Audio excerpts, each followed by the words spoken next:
Pagperte, Iloy sa Bacol City, sa Hanon, ginabuhi ang duha sining ka mga kabataan sa pagtrabaho bilang konduktor sa modernized jeepney. Samtang pila naman kay estudyante sa Talisay ginpili nga magsulat sa ilang mga Iloy bilang regalo sa mga Mother's Day. Nakatutok Aileen Pedresto. Isa sa mga regalo nga nagapakita sang simple pero dako nga mensahe sang pagpalangga amo ang mga bulak.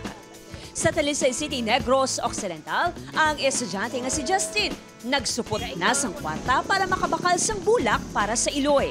Gani nga biskan gaming lang nga kwarta basta makakita man nga gina-appreciate kung ginimo ya sakon.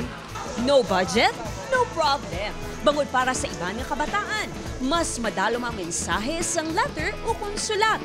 Gani si Art John, naghatag isang tiyempo para makasulat para sa Iloy bilang pagpasalamat sa tanan sige nga sakripisyo. Parte kito pasalamat kay mama biskan ano ko nga dungol kag ano tanan-tanan na pasalamatan ko kiti siya sa ako nang gasuportas biskan sa diin. Sa isa ka modernized jeepney nga ini nga may ruta Fortune Town Central Market sa Bacolod City. Makita adlaw-adlaw ang 39 anyos nga si Laila magbiray bilang konduktor. Agud buhion ang 11 kag 13 anyos nga mga anak. Bilang single mom, tanan kuno sarang himuon ni Laila para mahatag ang kinahanglanon sa pamilya. Kaya mo ginay sa mother kaya basta para sa mga bata. Ay, pamisaron nyo kay Perme nga kung bisan ano kabudlay sa obra para sa mga bata. Himuon kitang tanan. Simple lang ang ihandom nga makita nga makatapos ang pag-eskwela ang mga anak agud makaagom sa maayo nga pagpangabuhi sa pila ka adlaw.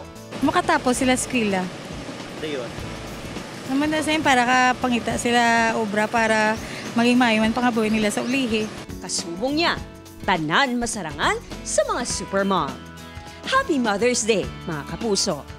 Upod Keruel Banggoy, Aileen Pedreso. One Western Visayas.